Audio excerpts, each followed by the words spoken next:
Dahil sa wildflower, lumabas din ako.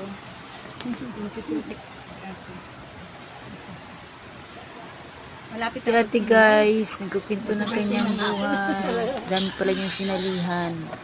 Bilang dramatista, acting, action sa movies. Ayan Ay, guys. sir, wala eh. Dalawa lang kayo binibili ako dito, saka dito. Box na ano ka, box. Nakakahagap ko sa signal. Mahaba yung linya ako doon, putol pa yun ha. Pero, isang sequence, yung kausap ko siya phone call.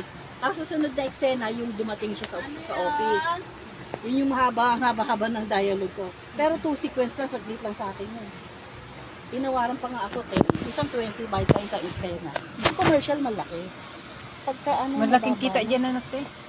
Pero kailangan ano pa, hindi pwede. Ano nga yun eh? Dahil sa pag-ibig daw. Hindi ko natanda eh. Hindi ko mag-rest kasi trabaho lang ang trabaho.